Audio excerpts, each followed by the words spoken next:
And boom. There we go. Perfect. It turns out we are live.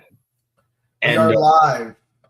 We're live, and Will was they're so used to us being like 10, 15 minutes late. Yeah, nobody's gonna show up until 7:30. Natalie's like nobody's here, so it's okay. Natalie's like she's making like fancy ramen noodles and shit. She's like, I got 12 minutes at least. She's cooking a steak dinner. She's paying the bill at Ruth Chris's right now.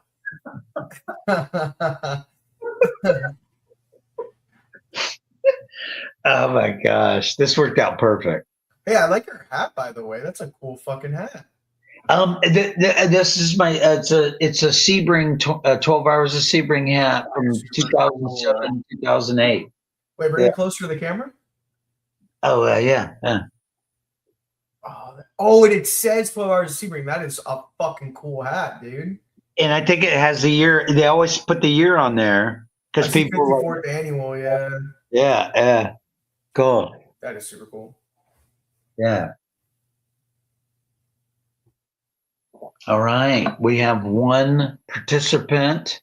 Let me hit the comments and see if this is Miss Natalie. Is this Natalie? Boom. Oh, it didn't come out right. I sorry, I don't have my glasses on. Okay. It's close.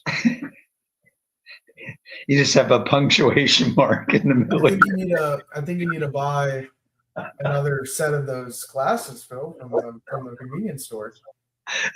One that you can't pay for. Okay. Well, Natalie, let us know when you're on because she's kind of monitoring. And what I need to know is the one viewer on, if you could just type a comment that says you can hear Will, because I know you can hear me. And I hear Will, and I assume I'm just going to keep going. I'm almost 100% they can't. Or what was the thing at work, Will? Well, I think it's pretty close. Remember the thing at work that you were dealing with? It was like it's the same thing. It's the same thing. Okay. It's the same freaking thing. I don't. And you look at anything else, it's exactly what I put down. Any other piece of paper you look at, it's the same thing. Gotcha. The same freaking thing. But of course, on this random Wednesday afternoon, after 6 years of us writing it that way. Oh, by the way, it's actually called this, right? You're like, ever since I've been here, this has been the title. This has always been it. But they pointed out that the title that you've been using for 6 years, way before I got here, is really incorrect. Ridiculous. That's fantastic. Okay, it might not be Natalie because I don't see anybody responding. Sometimes people won't, they're like, they're Fort Knox watching all the gold. The guy, like, I can't tell you who I am. All right, I'm going to go ahead and start. Now we got two, and I'm going to go ahead and start. But with the second participant, is it possibly Natalie? And can you hear us both? I pulled up the stream. I heard it for a second, so we're good. Okay, cool. All right, I'm going to go. All right. Hey, episode 6 of the, I basically will see if you like I think I showed it to you, but you didn't pay. I named the podcast. People say, what's the name of it? And I've never technically named it. So I'm going to go on record and say, I'm going to name it. And I've been working on this for a little bit, but, it's, Phil's Musicast. No, PT's Musicast, dash almost all music. Almost all music. Almost all music. Because we flare out and talk about miscellaneous stuff during the shoot the shit section. But anyway, I'm burying myself here. Okay. So I did. This is episode 6, and the feature artist is Rush, the band Rush, and I have this huge history with the band Rush, and we'll cover it tonight. So that's. But I had an epiphany on the it actually connected to the drive home, but on the back porch before the show, I had this super cool moment with Led Zeppelin, and bottom line, it's really all about when Zepp broke up in 1980, and they went their different ways, and Page and Plant did their thing together in the early 90s. That was super cool. But essentially, then in 2007, Zeppelin played at the O2 Arena, and they call it the O2 concert. And this is in England somewhere. And it's 2007. And basically, the show you see there, and it's Zeppelin, but of course, John Bonham had passed away, and it's Bonham's son, Jason Bonham, plays it. And Jason, to this day, does Led Zeppelin stuff. But anyway, the point was the recording, the album, the O2 Arena Zeppelin thing, 2007. It's a bright yellow, orangish cover. Pull that up sometime, check it out. It was essentially the Led Zeppelin reunion. People have been talking about Led Zeppelin reunion, and will they ever? Turns out they're not going to do it. They're not. They're too old now. And Page even came out in the last week and said, "I'm throttling back, and I'm not even going to be playing as much, like just getting up on stage and on occasion. I'm backing off of that." So Page is like 81 now, and Plant's in good shape and still does his stuff with Alison Krauss, but still plays to this day with Alison Krauss. But essentially, that 2007 show that there's this remarkable recording of is the Led Zeppelin reunion. That's it. That's all we get, and it is phenomenal. And I had this epiphany out in the last hour, so I had to share that. So I think it's funny you say like, oh, we're hoping for a Led Zeppelin reunion. That's like saying I'm hoping for fucking I don't even know. Like yeah. Beatles reunion. Yeah, right. when not all of them are there. Right. Yeah. Like I'm trying to think of like a more modern day sort of version reaction to that. Yeah, but it's like you're hoping for a reunion for guys that are like 1 foot in the grave. yeah. A reunion for them would have been like 2007. Not 2025. Yes. So anyway, in a nutshell, and so me and my friend Eric and my other friends Jeff and Bill, the Kissimmee gang, we followed the Zeppelin thing since they broke up in 1980, and there was always this hope that they would somehow be able to do it. And then when in 2002, 2003, around that time frame, 2004, it was known that Jason Bonham was playing, and he knew all the Zepp songs. So there was these hopes back in the early 2000s that they would actually do a tour and tour with Jason. Because I'm telling you, there's, John Bonham was unique and can never be duplicated or replaced. But if there's anybody to do that, it's his son Jason. He's a monster, and I saw it live. I saw the evening with Led Zeppelin live in Tampa Stadium 4 years ago. Me and Joe went over, and it is phenomenal. And guess what?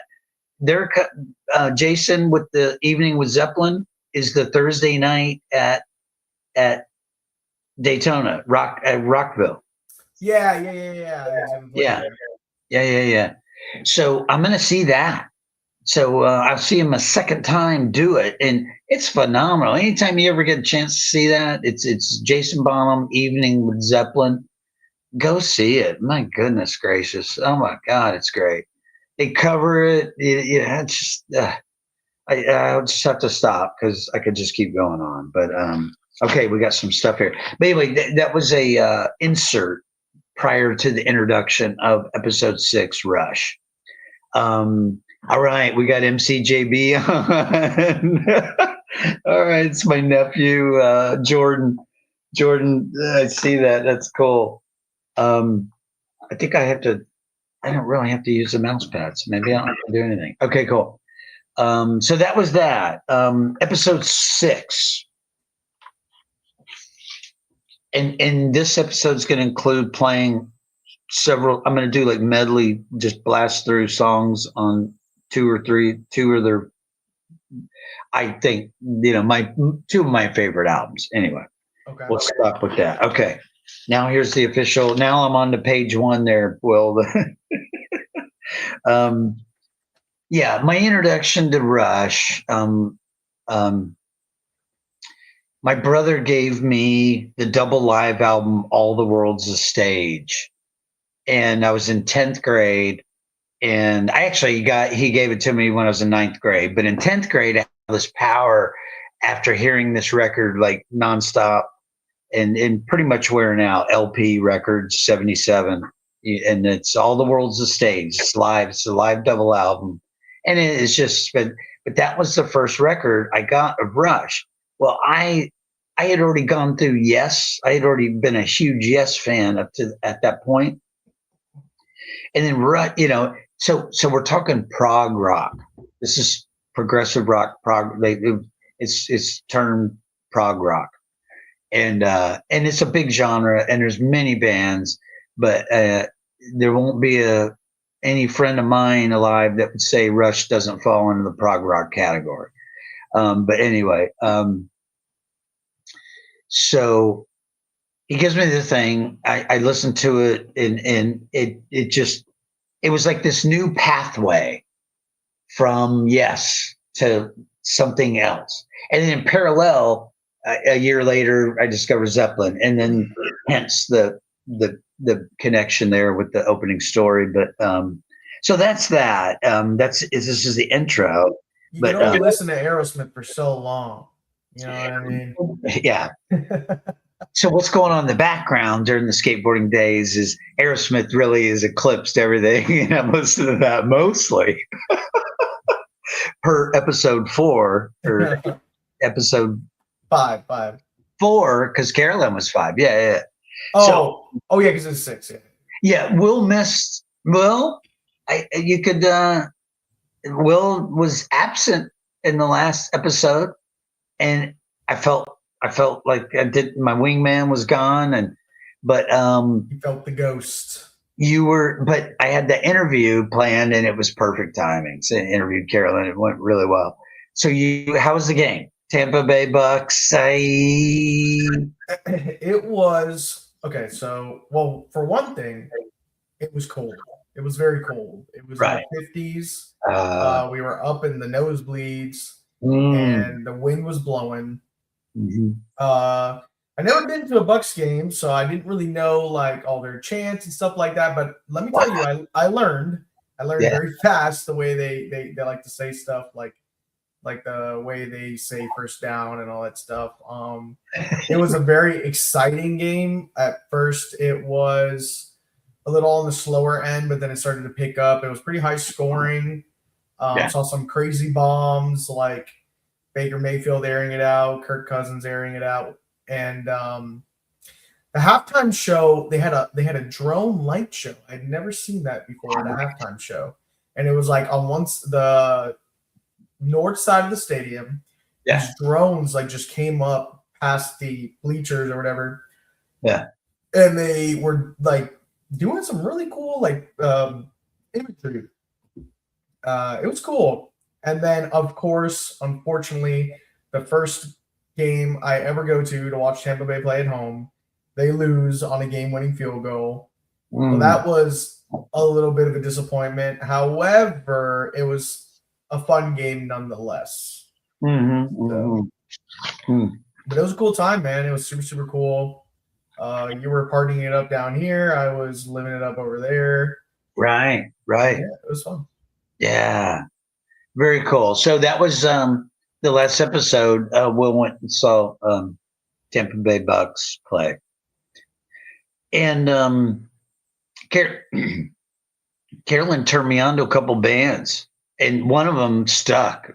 Actually, to be honest, I haven't really listened to the second one, but so that was fun. But so we'll go into. We did the intro.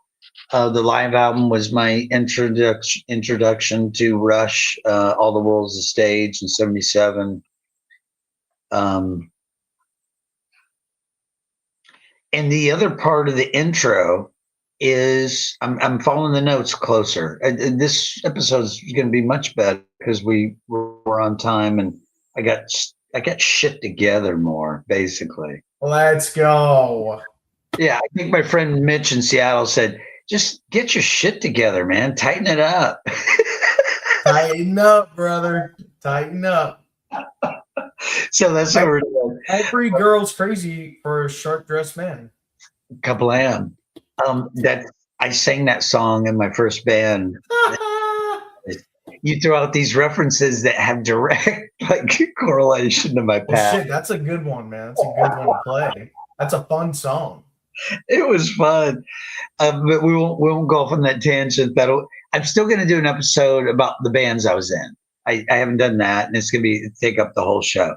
And I'm going to have guests from the past those bands. But as part of the intro, Rush, my introduction to them from my brother. The big news is really, oh my goodness. And actually, there's an element of anyway. They're touring in 2026. So Neil Peart passed away 5 years ago in 2020, and the drummer Neil Peart, and most of us know who that is. And I'll talk about the three players in the band here shortly when we get into the material. But they're so they did a 5 year like hiatus. Like I'm sure the first, and I remember hearing something like for the first year and a half, 2 years, they wouldn't. The two of them left, Getty and Alex. They wouldn't even talk about it. It was their mourning period, so they were mourning the death of Neil, who they'd known since freaking high school, and then slowly but surely, but it took it. It's bottom line. I don't know what happened in between, other than the mourning period, and they came out and said we're going to tour in 2026, and they found this drummer. Everybody wonders who's going to replace Neil. It's this lady, this incredible drummer from Europe. She's from Netherlands, Denmark, I think. Her name is Anika Niles. Anika Niles. And I beg anybody when just jot it down or but beg you to go to YouTube and just type in Anika Miles or type in the new Rush drummer, and she comes up that way as well. And it's interplanetary. Her playing is interplanetary. It is so many things, and I'll just stop because there's still the introduction. But it's so what's going to happen is I'm pretty sure. So if you were going to get a drummer that would just duplicate what Neil did, they would get Mike Portnoy. He could duplicate everything Neil did. He's done it many times, and he's a famous drummer, and he's touring all the time. But it's going to be different. it's gonna be, the songs will have to be Rush songs, the same songs we've all heard. But her style of playing, I let me tighten it up a little bit. Her style of playing is gonna be unique, and it's not gonna be duplicating what Neil did. But it'll be in the same vein and the same tempo, of course, and but the fills will be a little different, and her set's different, and she's got some bizarre looking cymbals, man. I'm here to tell you. And I did mention in one of the early episodes, previous episodes, about polyrhythms. This lady, she can do polyrhythms on the drum set, and she does it constantly her throughout her playing. She'll drop in these polyrhythms, and then you'll really get to understand what polyrhythms are when you hear this lady. That's all I can say. And I can keep going on about the drum stuff. Well, I have something to say. Yeah. Or it's more of a question. Yeah. You obviously are about to go into this, but you've seen Rush live twice in the prime of their band. How do you feel now? Well, if About you going. said so, 79, 80s is when you saw them. It Yeah. has now been 45 years since you last saw Rush play Right. a live concert. I assume so. I don't know if you've seen them in between that. No, you're right. It's been 45 years. What are the emotions like that go through your head thinking, wow, it's the year 2026, and this band I watched 45 years ago is going back on tour, and I mean, not saying that you don't want to, but like you have the opportunity to go and watch that. Like, how do you feel about that? Like, what do you think you would feel in an experience of going to this concert 45 years later and being like, whoa, you know what I mean? Yeah.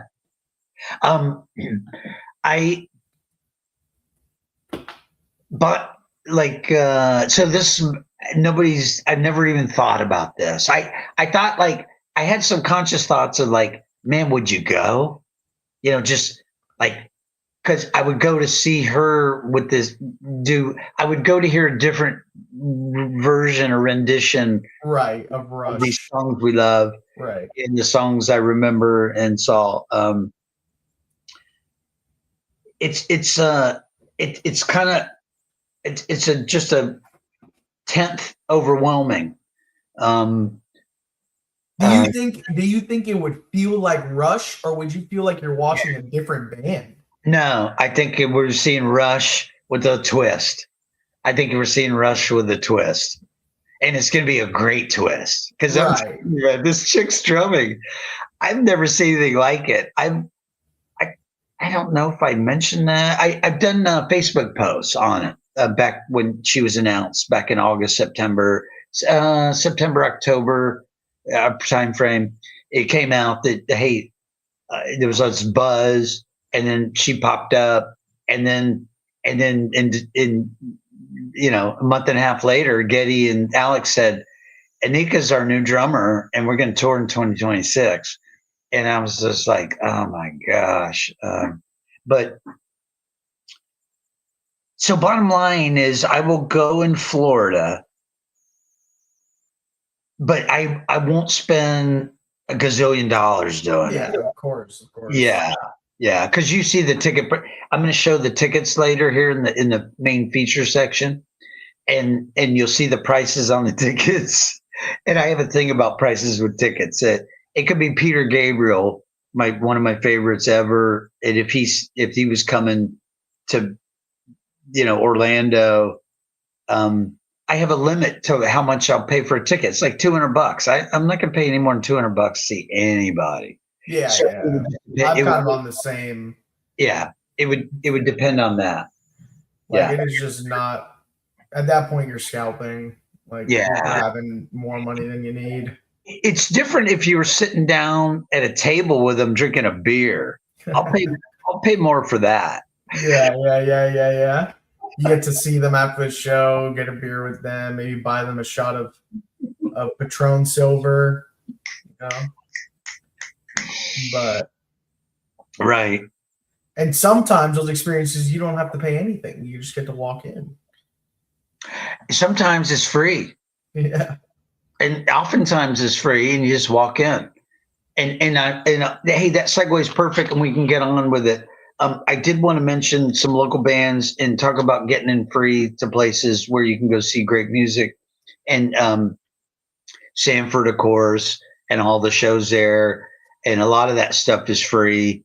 But local bands, I just interviewed Carolyn Willis from Carolyn Willis and the Dawn Patrol last episode, and they're playing this weekend. But she doesn't post her stuff till Friday about where she's playing, so I don't know where she's playing. But I can guarantee Carolyn Willis and Dawn Patrol playing Cocoa Beach somewhere, Hunker Down slash Sandbar slash others. So she'll be playing for sure. But a special shout out to my friend Lou Angelito, who's in the band. Will, you'll love the name, Panama. Their band's called Panama. Really? It's called Panama. And it's not a Van Halen reference at all for them. But Lou's band is going to be playing at Panama Panama is going to be playing at Georgian Dragon Saturday, December 20th. And I'm going. And my wife is going. And we're going to have fun. So if you want to have fun Saturday night, go to Georgian Dragon and see Lou's band. Go ahead. That's in Cocoa Village? Georgian Dragon's Cocoa Village. Yeah. It's the one you may not have gotten to. They were already, I met you guys at Americana, the Halloween thing. Yeah. They were all talking about it, and a couple of them had already been, like Joey had already been. Okay. Yeah. But anyway, that's the plug. Great local music. So I would suggest that. And Will, come to Georgian Dragon Saturday. I'd be down. Watch them. I'd be down. Oh, dude, it'll be so fun. They're super fun. Panama, man, the history of that band goes back to Bravo Hotel. And there's no one that's going to hear this that remembers Bravo Hotel. But anyway, so that was the local plug. So that was a perfect segue into that. So we can move past the intro. I had one correction last week in the interview with Carolyn. We were it segued into Robert Palmer and Power Station, the band Power Station of Robert Palmer. And she's like, yeah, they did the song Bang a Gong. And yeah, right. And I think we covered that in a previous episode. In an earlier episode, because you brought up Bang a Gong. Well, she said they did Bang a Gong, and in reality, she's right. They remade Bang a Gong, and for a generation, that's the version they probably thought was the original version. But it turns out the original version was Mark Bolan and T-Rex and whatnot. And Bud, if you're listening, I would just that'd be kick ass. I texted him before. Well, I think he hears them, but he doesn't see them live. Someday we're gonna have my brother commenting, and we're pulling his ass on stage here, and that'll be fun. Yeah. Oh yeah. Well, hell yeah. Hell yeah. The Kissimmee, hell yeah. But a little bit of the Kissimmee Cowboys here, man. Okay. Okay. So that was a correction. Carolyn was actually correct that they did Bang a Gong, but it was a remake of the original. So I wanted to point that out because she knows her shit too. So here's Will. This is the 3 orange, 1, 2, 3 orange balls there. Okay. Things that have happened recently. To shoot the shit section, I'll probably try to shorten this up because we've gone extra long with the intro stuff.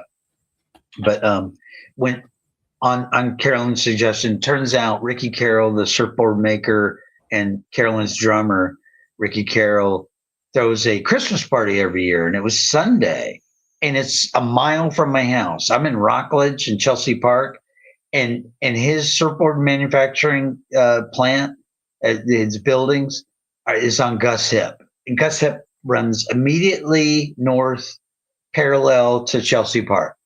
So we literally go around, and it's about a mile, and we're right there. So this was an incredible event. It's open to the public. Unfortunately, it happened Sunday, so it won't happen again until next year in December. He opens the plant up for just the public and the community. They've got vendors there, and there's the taco truck, the taqueria truck, and then they have regular like hot dog kind of a line, $5 a plate. Everything's like so reasonable you can't even believe it. Like it doesn't cost any money. You could go there without any money and eat and drink and hear 3 live bands. So anyway, it was an epic freaking event. I've never been. The place is incredible. He makes surfboards. He has been making surfboards for 40 years in Brevard County. And a lot of people know him. If you see RC on a board, it's Ricky Carroll. And there's a lot of RC boards in Brevard County. So mainly makes longboards nowadays. But I saw it mainly makes longboards, but it was so funny. He's my age, so he's probably got I don't know. I know he's married, but I don't know if he has kids or grandkids. But he's so there's all these these long boards, and then you look over, and on one little stand, in the showroom is like 4 boards that are made for like 9th graders, and they're like 5 feet long, little hot shot, freaking to try, just insane stuff. But bottom line, you could give him a spec for any surfboard, and he'll make it for you. If you could give him any dimension for any surfboard that you can imagine, and the man can make the surfboard. And it was so. So needless to say, out of the people that were there, 300 plus over time. I stayed several hours because to hear all the bands, but. There was free alcohol to add to that. So the alcohol thing was one of the greatest things about it. There was a keg, and it turns out there were 2 kegs, and basically he just got keg beer and it's donations. So if you want a beer, you just give any donation, and you can get a regular Dixie size cup of a keg beer. And it was, and the beer was something. I would have to say I've never had it before, but it was great. It was along the lines of like those citrus beers, the couple of. It was along that line, but it wasn't the ones I've had, and it was it was just so the whole thing's just like low key, freaking. So 80% of them are surfers, and the other 20% are musicians. That's what the makeup of this whole crowd was. And you were 100% a musician and a previous surfer. Yeah. So it's like, how much better of an event can Phil Thomas go to? Man. Yeah. So it was just incredible. It'll happen again next year. If we're still on next year, I'll give you a heads up in November that it's coming. Because he does it every year. And so it's just shredded. I missed the first band, but Carolyn and Dawn Patrol went second, and they killed it. They were doing this killer set because it's Ricky's party. Ricky was on fire. Ricky, he can be seen at times not on fire playing, but man, for that he was on because it was his party, man. It was so cool. And then they have a band that went on afterwards that Carolyn mentioned during the interview, and they were the Rios Rock Band, the Rios Rock Band. And I think the bass guys come from Miami. That's what I remember. I met a couple of them. And what's Miami? Miami. We have a history of Miami. Well, somebody. Like a short one, 18 years, give or take. But yeah. Mm. So it's going to start to get heavy here. This is where I'm going to have to take a little relief break is the best way to call it. Okay. So yeah, While you do that, I actually have something to share. So very cool. Cool. all right. All right. Phil's gonna go ahead and take a bathroom break. And so something I've been working on for the podcast is a magic trick. So you can see here, I have some beer. Beer's gone. All right. But this isn't just any ordinary beer cup. All right. This beer cup comes from Germany. And something special about German beer cups is that most of the time when you're not looking, they refill themselves. Yeah, so this is a self-refilling beer cup. Don't ask me how much it costs. It was custom. So sorry, you're shit out of luck. But yeah, this is one of my favorite cups to use when I'm drinking beer because I don't have to buy more beer. I pour one in, I drink it, and then I kind of just go like that, and there you go. So just a pro tip. Like I said, if you ever come across it, you never will. This is a custom one of one. But hey, that's okay. It's okay. It's just something I wanted to share with the world. It's a dream, really, but it's not a dream for me. So suck it, world. All right, we're back. All righty. Did you show him a magic trick? I did. And I think when you rewatch this video, you're really gonna like it. Wow. It is one of my best tricks so far. Wow. Okay, cool. Little magic trick action. A little bit, yeah. Hey, I tried. when we hung out, it's the oddest thing, Will. When we hung out with the Rippingtons guys, the best time I ever had there with in music history. One of the guys in the band was a magician, and they actually incorporated his stuff on stage. He had the jacket. Serious? He had the jacket where the card's in his hand and it just goes bloop, and it just disappears up his sleeve. We're back in the hotel room, Will, hanging and slamming beers. We bought a case of beer and went back to the freaking hotel rooms. And of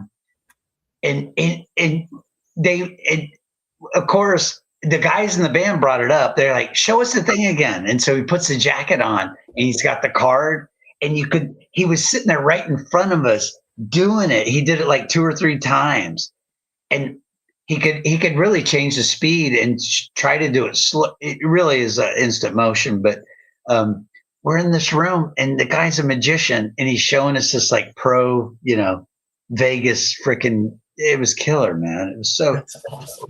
gosh, shit, it was so cool. Gosh, that was good. I'm trying to regroup here. Hang on. Okay. All right. Thanks for bearing with that interruption on my part there. But you got to see something cool. I always think they go this way. Not quite sure, but okay. All right. Will, so we're going to go in. We're going to do one thing before we go into the main material. We're at 39 minutes. So, but this got me on my seat. This has been golden. Show our shirts.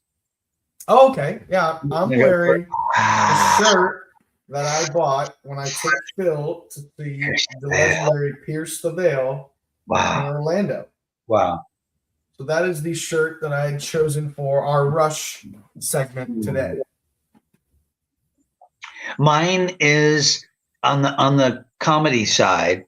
I bought the shirt in Juneau, Alaska, or I bought it in Vancouver. I bought it in Vancouver before it's up.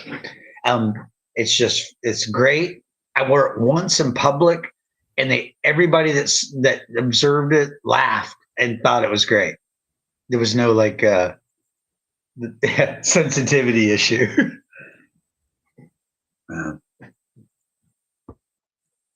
Does it show up? Yes, it does. Yeah. So, the one thing I like about this shirt is that Holy shit. Go ahead. it's really a testament to Phil's culture. I bet you a lot of you didn't know this. Phil's actually Chinese.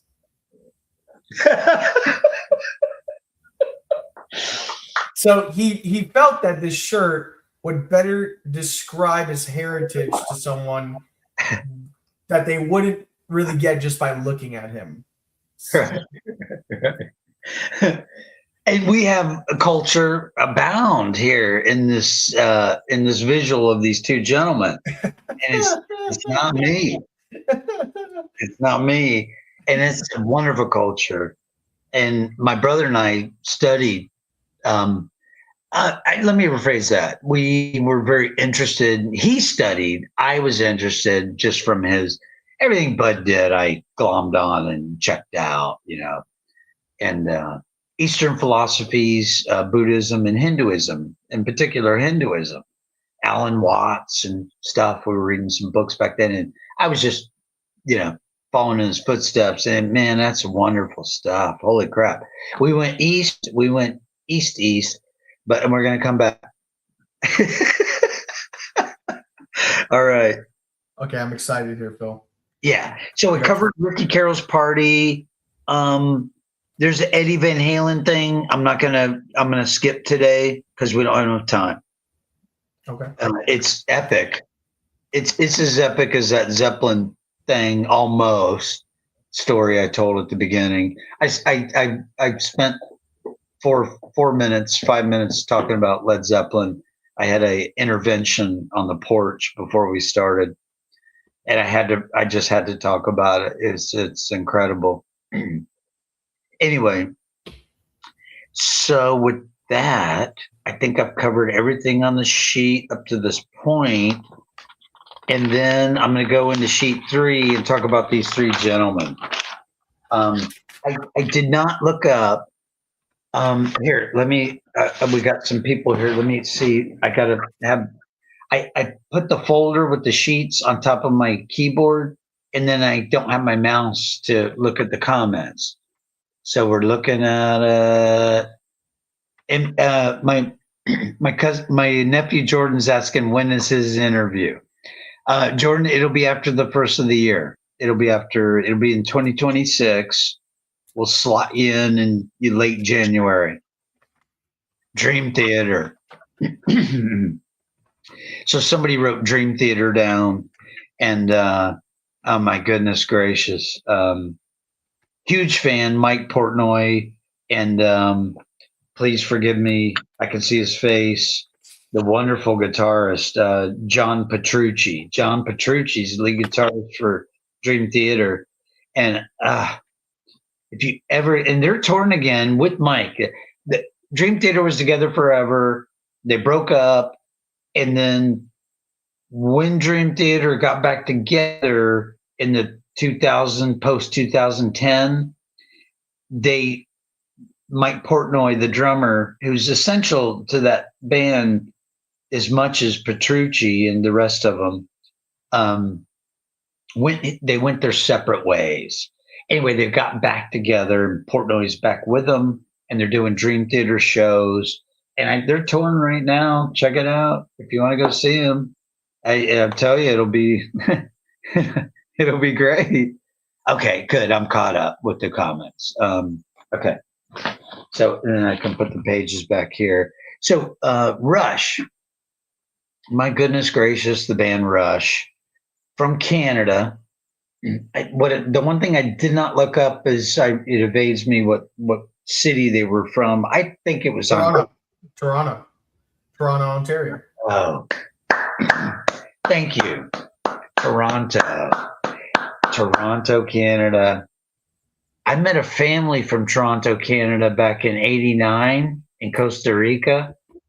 and they had a wonderful, beautiful daughter that I talked to a lot.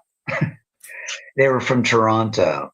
But anyway, and that's 89. That's a long time ago. But anyway, so back to Rush, Toronto, Canada. So these guys, rock and roll's going on. We're in the States. We're listening to right at the time because Rush's first albums were 74. So their albums were coming out in Canada, but we weren't we didn't hear Rush here in the States till 76, 77. So they were already cooking in Canada, getting really big. We're here listening to Rush and Skinner and Boston and all the stuff. Um, Meanwhile, they're in parallel. They're doing their thing, and they really hit. Let me talk about the three guys. It's Alex Lifeson, the guitarist, and I wrote down. I just got three names with three little phrases after each name. So I'll just say this: Alex Lifeson. Oh my God, top 5 favorite guitarist. Alex Lifeson is one of my top 5 favorite guitarists on the planet. It's a big thing to say, Phil. Yeah. He just is. And if you spent any time listening to Rush and listen to any of the leads, I won't say any more. Neil Peart, the drummer. Everybody knows, one of the big things about Rush is they got this drummer, Neil Peart, who,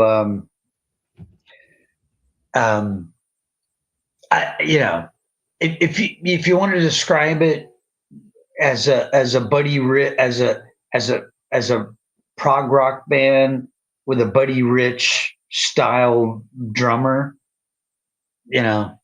but only rock, that would be Neil. That I would say that. And then Geddy Lee on bass. So Geddy just always plays Rickenbacker basses. He's probably switched it up since, but the whole time from 76 to whenever I saw him on stage or whenever I saw my last live concert thing, I think he's gone on, but Rickenbacker basses. He was just played Rickenbacker basses, and it gave that unique sound, much like a McCartney with his Hofner bass. Gives the band a unique sound. And they stick with it for like decades. So anyway, those are the three guys in the band. Oh my gosh! Again, 77. My brother gives me the double live album, All the World's a Stage. I listened to it and listened to it and listened to it, and just became a part of my life. And so then we go into the features, including the concerts. So I'm going to stop now, and this is where I'm going to play some. So the last 2 episodes. Well, let me take a breather. Talk. I'm sorry. I hogged the airwaves. No, you're good. I'm interested to know in what you're going to play first, because, like I said, so from Rush, Spirit of the Radio, Limelight. There you go. I see you have these written down here. Free Will. Yeah. Do I know Free Will well? Let me see something here. You might when I play it. Let me see something here. You probably will when I play it. Trying to look, I'm listening now, and then we'll pick it up on the back side, because I've been remiss on playing any music the last 2 episodes, and a single thing has been played. But go ahead. Yeah, I never was super big into Rush. Like I liked Rush, but they were one of those bands for me. Like, I'll be honest, Rush is one of those bands for me where I heard them on the radio a lot, but I never really was like, oh, they're legendary, life-changing, anything like that. To me. Some other bands I kind of hold to that standard are like I'm personally not a huge fan of Def Leppard. I don't know. I just never have been. But yeah. Like Rush, Def Leppard. I'm trying to think like who else is like a and for me.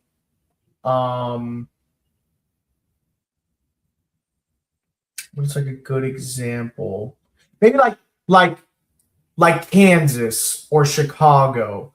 Like these bands, they have some good music, but none of these bands was I ever like, oh, they're so amazing. I want to go into them and like really listen to their whole discography, all their albums and stuff like that. But I do like, their select popular songs that became mainstream. Right. Yeah. That happens. But bottom line is, let's face it, as people, as humans, and if you're drawn to music at all, if you're listening at all, it starts there. Some people don't listen at all. But you're either drawn to something or you're not. Pretty much. Yeah. It's either attractive or it doesn't attract you. And you only have so much limited time to devote to this thing, Right, of course. You go over, right? Well, not necessarily, but yeah. So I got it. So I'm gonna play some tunes off of two of my favorite albums, but I rephrase that. I actually have. Where's my? There's another sheet about what songs to play here. Insert. Got it right here.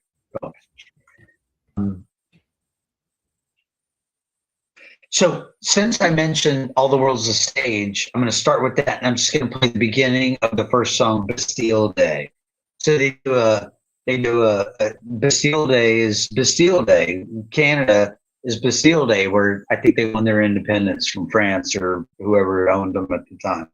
But I'll just cover that like a second. And there's a second song called Anthem, and then this is our new song called Anthem, and you're going to hear that as an introduction. That's Geddy, because he's way up high on the vocal thing. But what happened with me with Rush is Geddy's voice being so high didn't bug me a bit because I had already listened to Yes, and John Anderson from Yes, his voice is high most of the time. So I was like, but the music was way more interesting. Instrumentally, it was more interesting than Yes. But some people would slap me in the face for saying that. I got some friends that were saying that. But we got the idea. Let me get this together here. So we're going to the live album. Here it is. So the first song is Bastille Day. So, but what I want to do, this would have been great to test ahead of time. It's hot.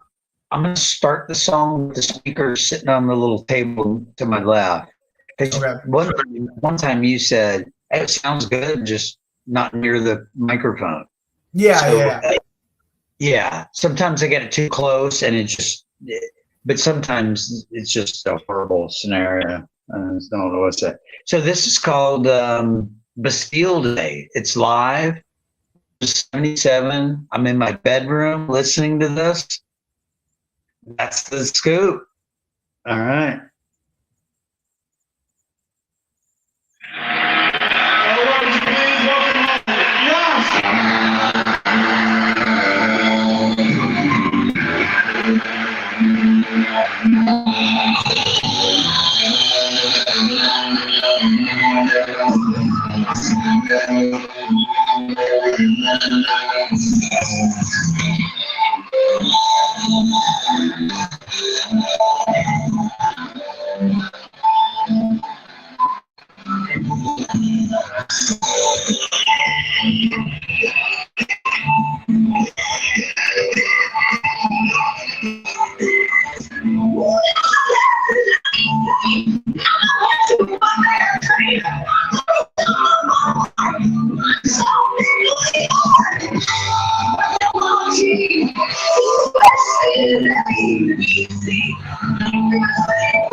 Alex Life.